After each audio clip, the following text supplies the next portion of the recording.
ለታላቁ የጌታ በዓል ለሆሳዕና በዓል እንኳን በሰላም አደረሳችሁ። እንግዲህ ኦርቶዶክሳዊት ቅድስት ቤተክርስቲያን የጌታ በዓላት እያለች የምታከብራቸው 9 አበይት በዓላት አሉ። ከ9ኙ የጌታ አበይት በዓላት ውስጥ ዛሬ ላይ የምናከብረው አንዱና ታላቁ የሆሳዕና በዓል ነው ማለት ነው። ኦርቶዶክሳዊት ቅድስት ቤተክርስቲያን ጌታችንና መድኃኒታችን ኢየሱስ ክርስቶስን የምታከብርበት አምላክ ወሰብ ብላ የምታመልክባቸው 9 አበይት በዓላት፣ 9 ደግሞ ንዑሳን በዓላት ተብለው የሚታወቁ አሉ። ከነዛ ውስጥ ግን እንደ እግዚአብሔር አምላካችን በጎ ፈቃድ ከ9 በዓላት ውስጥ አንዱ በሆነው ሆሳዕናን ምክንያት በማድረግ ዛሬ ላይ ስለ ሆሳዕና በዓል እንነጋገራለን ማለት ነው። ሆሳዕና በዓል ከ9ኙ አንዱ ሲሆን መድኃኒት ማለት ነው። ሆሳዕና ማለት አሁን አድን፣ አሁን አቅና የሚል ትርጉም ይኖረዋል። ሆሳዕና ማለት ቀጥታ በቁሙ መድኃኒት ማለት ነው። ታዲያ ይህንን ቅድስት ቤተክርስቲያናችን ከመጽሐፍ ቅዱስ ባገኘችው መሰረት ያንን መጽሐፍ ቅዱሳዊውን እውነት መሰረት አድርጋ ጌታችንና መድኃኒታችን ኢየሱስ ክርስቶስ በዘመኑ የነበሩ ሐዋርያትና አእሩግ ሕፃናት እንዳከበሩት ሁሉ ቤተክርስቲያናችን በየዓመቱ በአብይ ጾም በገባ በ8ኛው ሳምንት የሆሳዕና በዓል እያለች ያንን ታከብራለች። በዛ በሆሳዕና በዓል በኩልም ሐዋርያት፣ ሕፃናትና አእሩግ በጊዜው የነበሩ አምነው ጌታን ሆሳዕና ለዳዊት ልጅ፣ ሆሳዕና በአርያም ከሰማይ የመጣ መድኃኒት፣ ከዳዊት ልጅ ዘር ወይም ከዳዊት የተገኘ መድኃኒት ብለው አክብረው መንፈሳዊ ኃይልን፣ መንፈሳዊ በረከትና ጸጋን እንዳገኙ ሰዎች ሁሉ ይህንን መንፈሳዊ ክርስቶሳዊ ጸጋ ለትውልድ ለማስቀጠልና ለማቆየት እያንዳንዱ መጪው ትውልድ በዚህ በረከትና ጸጋ ውስጥ እንዲያልፍ ቤተክርስቲያን እያከበረች ሕግ ስርዓት አውጥታ ትገኛለች ማለት ነው እና ስለዚህ ለዚህ ታላቅ በዓል እንኳን አደረሳችሁ እላለሁ በድጋሚ። እንግዲህ የሆሳዕናን በዓል ስናነሳ በመጽሐፍ ቅዱስ ብዙ በዓላት አሉ፣ መጽሐፍ ቅዱስ ላይ ተዘግበው የምናገኛቸው። እንደገናም ደግሞ ብዙ ቦታዎች አሉ፣ ድንቅ ስራ የተሰራባቸው ብዙ ቦታዎች አሉ፣ ዕለታትም አሉ፣ ጊዜያት አሉ፣ በዓላት አሉ። ታዲያ ለምሳሌ ደብረ ሲናን ስናስብ ሙሴን እናስባለን፣ ሕግጋቱን እናስባለን። እንደገና ደግሞ በጭጋግ በጢስ እና በኃይል የተገለጸውን አምላክ እግዚአብሔርን እናስባለን።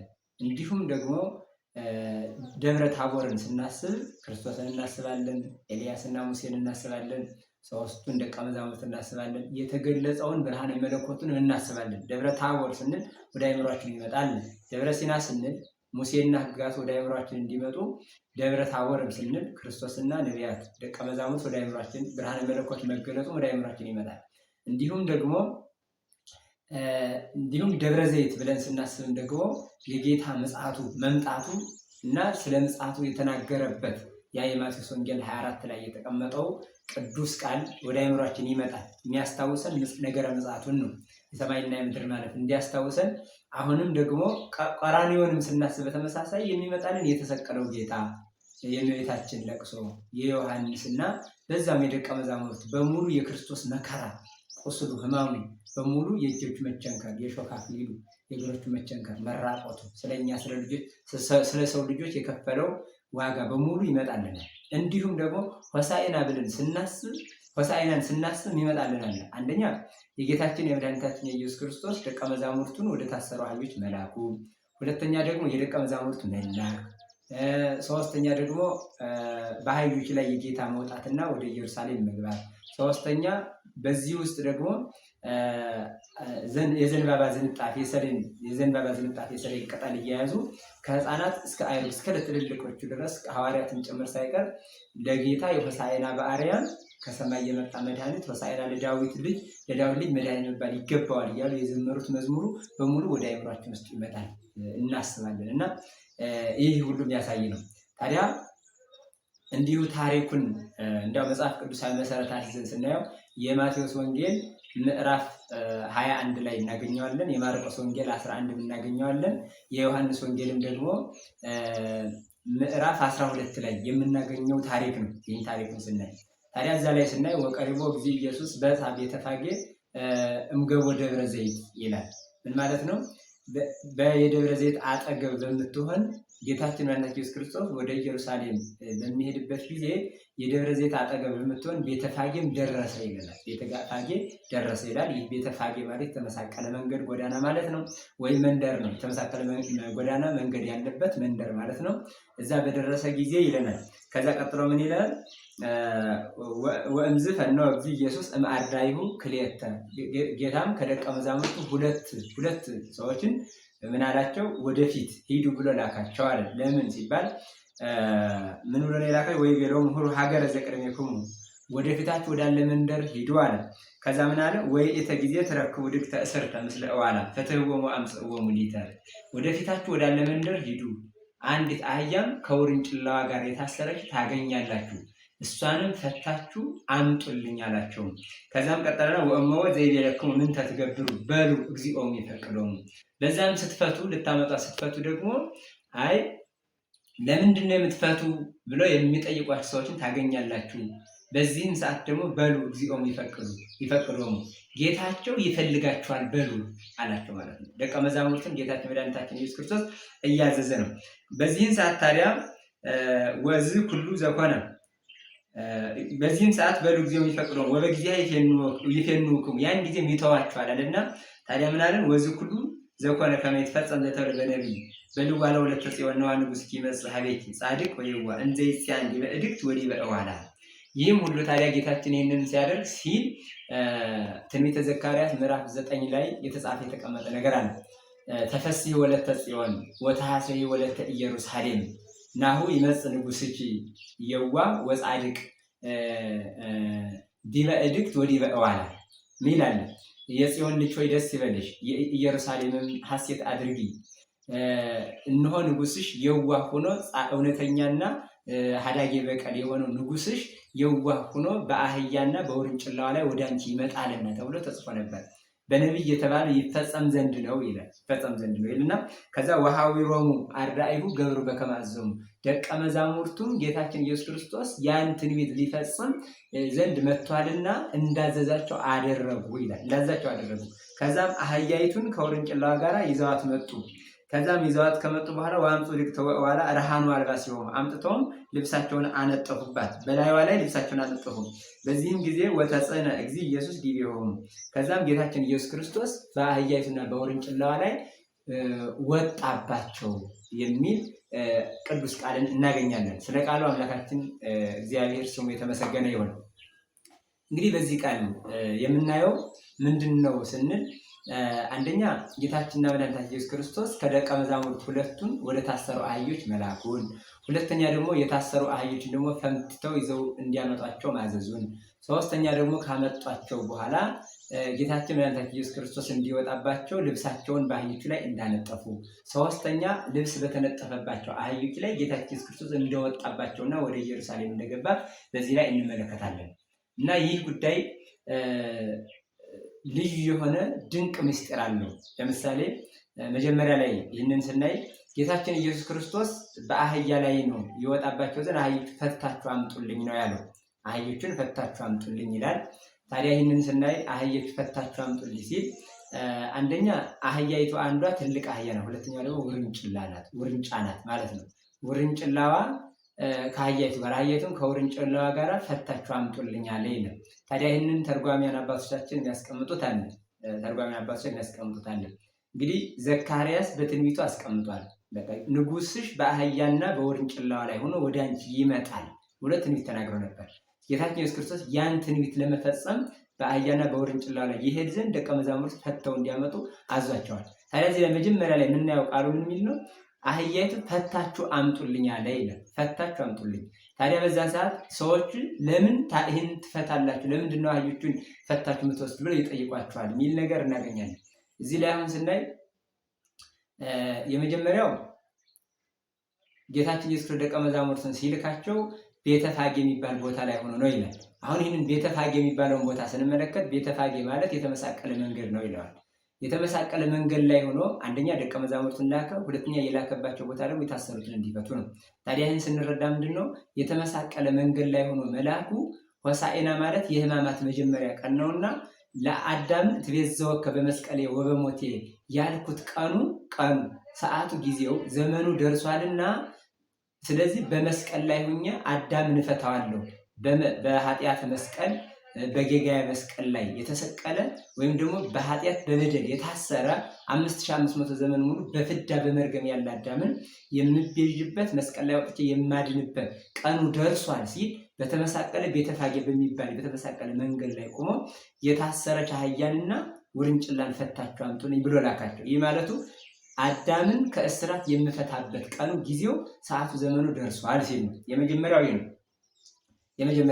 ምክንያቱም በወንጌል እምከመ ተለአልኩ ምድር ስሕብ ኩሎ ኀቤየ ይላል። ምን ማለት ነው? ከምድር ብቅ ከሰማይ ዝቅ ብዬ መስቀል ላይ በተሰቀልኩ ሰዓት ሁሉን ወደ እኔ እስባለሁ ይላል። አዳምንና የአዳም ልጆች ሁሉ ወደ ራሱ የሚያቀርብበት በመስቀል ላይ ሆኖ ለአዳምም ተስፋ ያሰጠው በመስቀሌ እቤዣለሁ ተሰቅዬ አድናለሁ ያለው ቃል እንደተፈጸመ ለመግለጽ የተመሳቀለ መንገድ ላይ ሆኖ ላካቸው ነው። ሁለተኛው ደግሞ ደቀ መዛሙርቱን የታሰሩ አህዮች እንግዲህ የአዳምና የልጆቹ ምሳሌ ናቸው ማለት ነው። ደቀ መዛሙርቱን ሲልካቸው ደግሞ ምንድነው ደቀ መዛሙርቱ የታሰሩ አዳምና የአዳም ልጆችን በሙሉ ነገ ላይ ሁሩ ወመሃሩ ውስተ ኩሉ አጽናፈ ዓለም ብሎ ዘአሰርክሙ በምድር ይከውን ንሱረ በሰማያት ወዘፈታይክሙ በምድር ይከውን ፍትሐ በሰማያት ብሎ የሚልካቸው ናቸውና ፈታችሁ አምጡልኝ አለ። ፈታችሁ አምጡልኝ ማለት መፍታትን እያለማመደ ነው።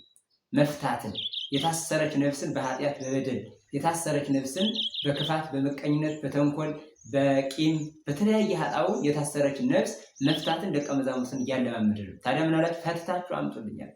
ማሰር መፍታትን ለደቀ መዛሙርት ነገ የሚሰጣቸው ነውና ምን አላችሁ? ፈታችሁ አምጡልኛል። ታዲያ ደቀ መዛሙርት ማሰር መፍታት ደግሞ የሚሰጣቸው በዚህ ክርስቶስ መስቀል ላይ ሆኖ የተቀበለው መከራ አስተምረው ነው። ለዚህን ሞተከ ወትንሣኤከ በሞቱ መስቀሉን ማለት መስቀል ተብሎ የተጠራው መከራው ነው። የሾህ አክሊል መድፋቱ፣ በጦር ጎን መወጋቱ፣ መቁሰሉ፣ መታመሙ ስለኛ የተቀበለው መከራያ መስቀል ይባላል። ታዲያ ደቀ መዛሙርት የታሰሩ የሰው ልጆች በሙሉ እየፈቱ ወደ ክርስቶስ ያመጧቸው በምንድን ነው ካልን መከራ መስቀሉን እየተናገሩ ነው። መከራ መስቀሉን ማለት ነው። መከራ መስቀሉ ይናገራሉ።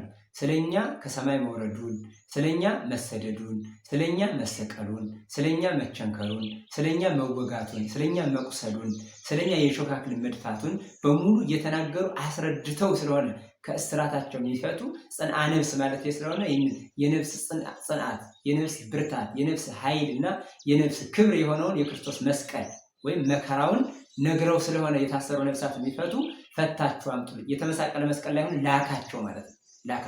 የተመሳቀለ መስቀል ላይ ሆኖ መንገድ ላይ ሆኖ መልአኩ ቅሉ የኔን መከራ መስቀል ነግራችሁ አስተምራችሁ ነው በዓለም ሁሉ ዙራችሁ ይህንን እየነገራችሁ ያስተማራችሁ ሰውን ሁሉ አህዛብን ሁሉ ወደ እኔ የምታመጧቸው ሲል የተመሳቀለ መንገድ ላይ ሆኖ ላካቸው ማለት ነው። ለዛም ነው ምክንያቱም መስቀሉ የነፍስ እኮ ነው። የነፍስ ጽንዓቷ ነው፣ ብርታቷ፣ ኃይሏ ነው። ምን እንላለን? መስቀል ኃይልነ፣ መስቀል ጽንዕነ፣ መስቀል ቤዛነ፣ መስቀል መድኃኒተ ነፍስነ እንላለን። መድኃኒተ ነፍስነ እንላለን። ንሕነ አመነ ወእለ አመነ በኃይለ መስቀሉ ድኅነ እንላለን። እንግዲህ አይሁድ የካዱት ያላመኑበት፣ እኛ ያመንነው ክርስቶስ ለነፍሳችን ጽንዓት፣ ብርታት፣ ኃይል፣ ሞገስ፣ ክብር የሚሆነውን ወይ ደግሞ የነፍሳችን መድኃኒት የሆነውን የክርስቶስ መስቀል መከራ እየነገሩ እንደሚያመጡ መስቀል ላይ ሆኖ ሄዱ ብሎ ላካቸው። ይህ የሚያሳየው ታዲያ ነገ ላይ እሱ መስቀል ላይ ሆኖ የተቀበለውን መከራ አስተምረው ነግረው ትውልድ ሁሉ ወደ ክርስቶስ ሊያመጡ እንደሚገባ ክርስቶስ እዚህ ላይ ብሎ አስረዳ ማለት ነው። ታዲያ በዚህ ሰዓት ምን አለ?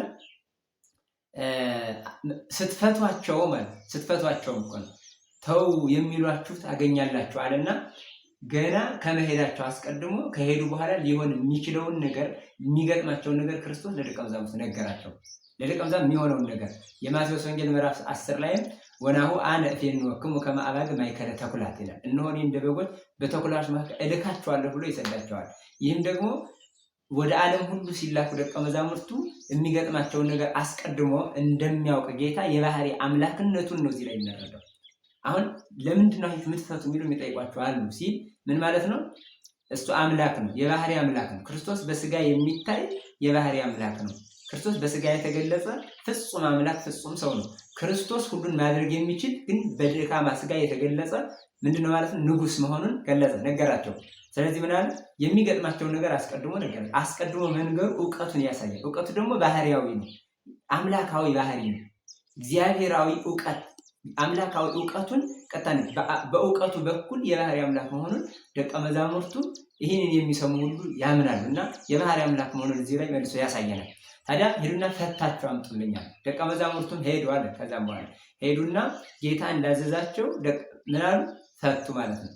ሲፈቱ ታዲያ ምን አሉ? እንደተባለውም ለምን ትፈቷቸዋላችሁ አሉ ይላል ማርቆስ ወንጌል ላይ ስንመለከት። በዚህ ሰዓት ምን አሉ? በሉ እግዚኦ ይፈቅደውም ስለተባሉ ጌታቸው ይፈልጋቸዋል አሉ። ይህ ማለት ነው። ሊቃውንት ሲተረጉሙ ላይ ያስቀምጡታል። ይህንን ደቀ መዛሙርት ሲፈቱ ለምን ትፈታላችሁ የትወስዱ ነው ብለው የሚጠይቋቸው ሰዎች ሌቦች ሰርቀዋቸው ነበር ይላል። ሰርቀው አህዮችን አስራቸው ነበር። ደቀ መዛሙርት ሲፈቱ ታዲያ ለምን ብለው ሲጠይቋቸው ደቀ መዛሙርት ምን ይላሉ? ሐዋርያቱ ደግሞ የተላኩት ከጌታ ደቀ መዛሙርት ይላሉ ጌታቸው ይፈልጋቸዋል ሲሉት አይከራከርም። ሰርቆ ያመጣቸው ስለሆነ ፈርቶ ተሸማቆ ምን ይላል? ዝም ይላል። ከዛ ይተዋቸዋል።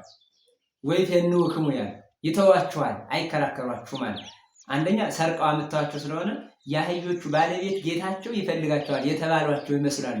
የተባሉ ይመስል ዝም ይላሉ። ባለቤቱ እኛ መስረቃችን አወቀ እንዴ? እኛ መሰወሰዳችን ተረዳ እንዴ? ስለዚህ ሊያሳሰረን ይሆን ሊያስቀጣን ይሆን ብለው ፈርተው ዝም ይላሉ። ስለዚህ አህዮቹ የተሰረቁበት የመጡበት ሌላ ባለቤት እንዳለች ያሳያል። ሁለተኛ ደግሞ ጌታቸው ይፈልጋቸዋል ማለት ጌታ ኢየሱስ ክርስቶስ ራሱ የአህዮቹ ጌታ ነው። በተፈጥሮ ፈጥሯቸዋል። በተፈጥሮ ፈጥሯቸው ስለሆነ አሁን ላይ ግን በስጋዊ ጊዜ በአህያይቱ ላይ ድንቅ ስራ ሊሰራ ነው። የአዳምን የማዳን ተስፋውን በአህያይቱ ላይ ሊገልጽ ነው። በአህያይቱ ሆኖ ወጥቶ ሊያስረዳ ነው። እግዚአብሔር ምስጢር ሊያስረዳበት በአህያይቱ ላይ ወጥቶ ምስጢር ሊያስረዳበት ስለሆነ ጌታቸው ይፈልጋቸዋል በለዋል። በእውነት ምዕመናን እዚህ ላይ ስናይ እያንዳንዳችን ጌታ አለን፣ ባለቤት አለን። በተፈጥሮም በአርአያው በአምሳሉ የፈጠረን አሁንም ደግሞ በእኛ ላይ ሊያድር የወደደ በትሕትናም ለእኛ ላይ ሊገለጽ የፈቀደ ጌታችን መድኃኒታችን ኢየሱስ ክርስቶስ ጌታቸው ይፈልጋችኋል እያለ በመጽሐፍት ይፈልገናል፣ በካህናት ይፈልገናል፣ በመምህራን ይፈልገናል፣ በወቅታዊ ጉዳይ በሙሉ ይፈልገናል። እኛ ወደ እርሱ እንድንሄድ ብዙ መልእክተኞች ወደኛ ልኳልና ጌታችን እንደሚፈልገን እያንዳንዳችን ማወቅ መረዳት አለብን። ምንም ተስፋ ብንቆርጥ እንኳን በተስፋ መቁረጥ የታሰረ፣ በኃጢአት የታሰረ፣ በዝሙት የታሰረ፣ በድህነት የታሰረ፣ ፖለቲካው ያሰረው ክፉዎች አመፀኞች በሙሉ ያሰሩት እያንዳንዱ እስረኛ የሚፈታበት ጊዜ መሆኑን በአህዮቹ ጌታ አስረዳ። ምን ብሎ? ጌታቸው ይፈልጋቸዋል። ጌታችን የማይፈልገው ማንም አይነት ሰው የለም። የፈለገ አይነት ኃጢአት የሰራ ሊሆን ይችላል። በየትኛውም የኃጢአት መስመር ውስጥ ገብቶ ወድቆ ደክሞ ሊሆን ይችላል። ምንም ሊደክም እንኳን ግን ጌታችን ኢየሱስ ክርስቶስ ወደዚህ ምድር የመጣው ያ የታሰረ ሊፈታ ነውና ጌታቸው ይፈልጋቸዋል ይላልና በሚፈልገን ጌታ ፊት ምን ማለት አለብን ማለት ነው? ተፈተን ወደ ጌታ እንድንመጣ ፈቃደኛ መሆን እንደሚገባን የሚያሳይ ነው ማለት ነው። ይሄ ነው። ታዲያ አመጡ ደቀ መዛሙርት ፈተው ይዘዋቸው መጥተዋል። ፈተው ይዘዋቸው ከመጡ በኋላ አህያይቱ ከነልጇ ከነውርጇ ማለት ነው ይዘው መጡ። አመጡና ጌታ ፊት አቀረቡ። ይዘዋት የተመሳቀለ መንገድ ለመስቀሉ ላይ ነው ይዘው መጡ። ታዲያ የተፈታችውን አህያ ወደ ቤት ይዘው መጡ። ወደ ጌታ ይዘዋት መጡ። ከዛም ወርሃኑ አልባሲሆሙ ልብሳቸውንም አነጠፉባት በአህያይቱ ላይ። ከዛ ጌታም ወጣባት ይላል። ታዲያ በዚህ ሰዓት የሚገርማችሁ ልብሳቸውን አነጠፉ ሲል ምን ማለት ነው? ኳርቻ ይቆረቁራል፣ ልብስ ግን አይቆረቁርም፣ ይመቻል። እኔም የማትቆረቁር የምትመች ሕገ ወንጌልን ሰራሁላችሁ ሲል ነው። ለዛ ነው አባ ጊዮርጊስ ዘጋስጫ ምን ይላል? አርዑት ሰናይ ወጾር ቀሊል ይላል። አርዑት ሰናይ ይላል፣ መልካም ቀንበር ይላል። መልካም ቀንበር ወጾር ቀሊል፣ መልካም ደግሞ ቀላል ሸክም ይላል። እሷም ወንጌል ናት። ማን ነው? ውእቱ ኢየሱስ ክርስቶስ። ወንጌልን ማለት ደግሞ የክርስቶስ ሰው መሆን፣ የክርስቶስ መወለድ፣ የክርስቶስ ይህ በሙሉ የክርስቶስ ጉዞ ሰው ሆኖ ያደረገው ነገር ስለሆነ ስለዚህ ምን አለ ማለት ነው? ወንጌል ማለት የክርስቶስ ስብከት ትምህርት የሰጠን አዲስ ሕግ አዲስ ወንጌል ስለሆነ ታዲያ ምን አለ ማለት ነው? ቀላል ሕግ ናት ማለት ቀላል ሕግ ናት። ታዲያ ምን የማትቆረቁር ሕግን ሰጠኋችሁ ሲል በኮርቻ ሳይሆን በልብስ ወጣባት። በልብስ ሲወጡባት አያለ እንዲመች ወንጌልም ደግሞ ለሚያደርጋት ቀላል ናት ማለት ነው። ንዑስ ሩሃን ወክቡዳነ ጾር እዩት እንግዲህ ወአነ አዕረፈኩም እናንተ ሸክም የከበዳችሁ ወደ እኔ ኑ ትላለችና ወንጌል ወአነ አዕረፈኩም እስመ አነ የዋህ ወትውልቤ እኔ የዋህ ነኝ አለ። የዋህ ስለሆንኩ ማለት ነገስታት ሁሉ ምን ያሉበት የናቋት፣ ሹማምንት የናቋት፣ መኳንንት የናቋት አህያ ላይ ሆኜ ወደ እናንተ እመጣለሁ አለ። ነቢዩም ዘካርያስ ሲናገር ምንድን ነው ያለ? በልዋ ለወለተ ጽዮን ነዋ ንጉሥኪ የዋህ ወጻድቅ አለና ይመጽእ ኀቤኪ ዲበ እድግት ወዲበ እዋላ። ምን ማለት ነው? በአህያና በውርንጭላዋ ላይ ሆኖ የዋህ ሆኖ ወደ አንቺ ይመጣል። ምንሽ ንጉሥሽ የዋህ ሆኗል። የዋህ ሲል ምን ማለት ነው? ነገስታት፣ ሹማምንት፣ መኳንንት ሁሉ በሚንቋት በአህያ ላይ ሆኖ ጌታ ወደ የት መጣ? ወደ ኢየሩሳሌም መጣ። እንግዲህ ወለተ ጽዮን ያላት እስራኤልን ነው። እስራኤል ወለተ ጽዮን ተብሎ ይጠራሉ። የጽዮን ልጅ ተብሎ ይጠራሉ። ኢየሩሳሌም ያላት ደግሞ ሀገሪቱን ነው። ስለዚህ የኢየሩሳሌም ልጆች ማለት የሰላሟ ከተማ፣ በሰላሟ ከተማ የምትኖሩ እስራኤላውያን ሆይ፣ ስለዚህ ንጉሥሽ ማለት ትንቢት ተነግሮልሽ፣ ምሳሌ ተመስሎልሽ፣ ተስፋ አበው የሚፈጸምበት ወይም የተፈጸመበት ክርስቶስ ወደ አንቺ ይመጣል። ንጉሥሽ የተባለ ክርስቶስ ነው። ከስጋሽ ስጋ የነሳ ከነፍስሽ ነፍስ የነሳ ምክንያቱም ድንግል ማርያም የእስራኤል ወገን ናት፣ የአብርሃም ልጅ ናት፣ የዳዊት ልጅ ናት። ስለዚህ ከእሷ ስጋዋ ስጋ ነፍሷ ነፍስ ነስቶ ትንቢተ ነቢያትን ምሳሌ ነቢያትን የፈጸመ ክርስቶስ ወደ አንቺ የዋህ ሆኖ ይመጣል። ሲመጣ ምንድን ነው እሱ? በደመናት የሚኖር በመባረቅት የሚራመድ በኪሩቤል ላይ በግርማና በሞገስ በኃይል የሚገለጽ ጌታ በአህያ ላይ ዝቅ ብሎ ይመጣል ሲል የዋህ ነው ማለት። ጻድቅ ማለት ደግሞ የባህሪ አምላክ ነው። ያ የባህሪ አምላክ የሆነው ክርስቶስ ግን የዋህ ሲለው በአህያ ላይ ሆኖ ወደ አንቺ ይመጣል አለ። ታዲያ ምን አለ? እኔ የዋህ ነኝ ልቤም ትሁት ነው ብሎ አለና ገለጸ። ስለዚህ እችን ምን አላት ማለት ነው? ቀላል የማትጎረብጥ ሕግን ሰራሁላችሁ ሲል ምን አለ? በልብስ ላይ በአህያዋ ላይ ልብስ ተነጥፎለት ተቀመጠ ይለናል። ሁለተኛው ደግሞ ልብስ የተቀመጠውን አበው ሲያስቀምጡ ሲተረጉሙ ምን ይላሉ? ሀዳጌ በቀል ነው። አህያዋን ምን በልብስ እንደተሸፈነች እንዳነጠፉለት ጌታም ሀዳጌ በቀል ነው። ጌታ ይቅር ባይ ሀዳጌ በቀል ነው። አይቻለ እግዚአብሔር ሀዳጌ በቀል ነው። በቀልን ምን ይላል? የማይበቀል ነው። ይቅር ባይ ነው። ከባቴ አበሳ ነው። ከባቴ አበሳ ሀዳጌ በቀል ይቅር ባይ መሐሪ ቸር ነው። ሰውን ከኃጢአቱ የተነሳ ምን የማይል ኃጢአቱን እየገለጠ የማያሸማቅቅ በኃጢአቱ ምክንያት እግዚአብሔር ሰው ላይ ምን የማይል የመጨረሻ ምህረቱን ይቅርታውን ተጠቅሞ ንስሐ አልገባም ካላለ በቀር ምን የማይል ነው። እግዚአብሔር ኃጢአት ሰራ ብሎ በኃጢአቱ ምክንያት ሰውን ወዲያውን የማይፈርድበት ነው። ለምን? ምህረቱን ያበዛለታል፣ ይቅርታውን ያበዛለታል፣ ቸርነቱን ያበዛለታል። ግን ቸርነቱን፣ ምህረቱን፣ ይቅርታውን፣ ፍቅሩን፣ ትዕግስቱን ተረድቶ ንስሐ የሚገባ ከሆነ እግዚአብሔር ምን የሚል ነው ማለት ነው? ሀዳጌ በቀል በቀልን፣ በደልን፣ አበሳን ወይም ደግሞ ኃጢአትን ይቅር የሚል ነው ማለት ነው። ለምሳሌ እነዚህ ፈሪሳውያኑ ዝሙት ኃጢአት ሰርታለች ብለው ወደ ጌታ ይዘው እንደመጧት ኃጢአተኛ ማለት ነው። ይዘዋት በመጡ ጊዜ ጌታ ምንድን ነበር ያለ? ሁሉ በሙሴ ሕግ ተወግራ ልትገደል ይገባል ሲሉ እሱ ደግሞ ከእናንተ መካከል ኃጢአት የሌለበት ወግሮ ይግደላል ሲላቸው ምንድን ያሉ? ከዛ መሬት ላይ ሲጽፍ እያንዳንዳቸው ኃጢአታቸውን በልባቸው ስለገለጠባቸው እየወጡ ጥለዋት ሄዱ። እሷ ብቻዋን ቀረች ነው የሚለው። በዚህ ሰዓት ጌታ ምን አለ ታዲያ? እኔም አልፈርድብሽም ነው ያላት። ዳግመሽ ግን እንዳትበድይ ብሎ ሰደዳት። ይህ ሀዳጌ በቀል ያሰኛል። ጌታ ሀዳጌ በቀል ነው። በቀልን ምንድነው? ኃጢአትን ሁሉ ይቅር ባይ መሐሪ መሆኑን ይገልጻልና ሀዳጌ በቀል ነኝ፣ ሀዳጌ በቀል ነህ ሲሉ ወይም ደግሞ ከባቴ አበሳን ሁሉ ኃጢአትን የምትሸፍን ይቅር የምትል መሐሪ ነህ ሲሉ ልብስ አህያይቱ ላይ አደረጉለት ይላል። ከዛ በኋላ አህያይቱ ላይ ምን አለ ማለት ነው? ወጣባት። ጌታ አህያይቱ ላይ ወጣባት ማለት ነው። ይህንን አባቶቻችን በትርጓሜ ያስቀምጡታል፣ ወንጌልን ይገልጠዋል። አህያይቱ ላይ ወጣባት ይላል። አህያይቱ ግን ውርንጫም ናት፣ ትልቋ ራሷ እናት አህያ ማለት። ታዲያ ይህ እንትኗች ምንድን ናት? አህያይቱን ራሷ አበው በትርጓሜ ላይ ሊቃውንቱ ይተረጉሙታል፣ የእስራኤል ምሳሌ ናት ይሏታል። ውርንጫዋ ደግሞ የአሕዛብ ምሳሌ ናት ይሏታል። አህያይቱ ትልቋ የሰረገላን ቀንበር መሸከም የለመደች እንደሆነች፣ እስራኤልም ደግሞ ሕግ መጠበቅን የለመዱ ናቸው ይላል። ሕግ መጠበቅን የለመዱ ናቸው ይላል። አንድ ደግሞ ውርንጫዋ ደግሞ ቀንበር መሸከምን ያለመደች አዲስ ናት። ጌታም ደግሞ አሕዛብም ደግሞ እንዲሁ ሕገ ኦሪትን አላመኑም ነበር፣ አልተቀበሉም፣ ሕግ መጠበቅን አልለመዱም ነበር ይላል። ታዲያ ይህ ትርጉሙ ምን ማለት ነው? ሚስጥሩ ጌታ ከሕዝብና አሕዛብ ተወልዶ ለሕዝብና አሕዛብ መስቀል ላይ ወጥቶ ተሰቅሎ የሚሞትና ሕዝብና አሕዛብን የሚያድን መድኃኒቱ ነው መምጣቱን ይገልጻል ማለት ነው። ጌታ የተወለደው ሕዝብና አሕዛብ ላይ ነው። ሕዝብና አሕዛብ ላይ ሕዝብ የሚባሉት በኦሪት አምኖ ተስፋ አብርሃምን ጠብቀው ትንቢተ ነቢያትን ጠብቀው ምሳሌ ነቢያትን ጠብቀው የመጡ እስራኤላውያን ሲሆኑ አሕዛብ የሚባሉት ደግሞ ከኦሪት ሕግ ከተስፋ አብርሃም ከትንቢተ ነቢያት ከምሳሌ ነቢያት ሁሉ ውጭ ሆነው ድንጋይ ጣዖትና ተራራ ወንዝ ሲያመልኩ የነበሩ የወፍ ምስል የምን ምስል እያመለኩ የነበሩ ጣዖት አምላኪ አሕዛብ ናቸው። ጌታ ሲመጣ ግን ከሕዝብና ከአሕዛብ ነው የተወለደው። ከሕዝብም ተወልዷል፣ ከአሕዛብም ተወልዷል። ከአሕዛብም ተወልዷል። ከሕዝብ እንደተወለደ ወልደ አብርሃም ወልደ ዳዊት ይለዋል። የዳዊት ልጅ የአብርሃም ልጅ ይለዋል።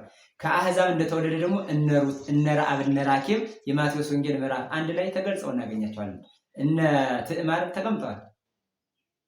ተቀምጠዋል። እነ ራኬብ እነ ረአብ እነ ሩት የተቀመጡት ከየት የመጡ ናቸው ማለት ነው?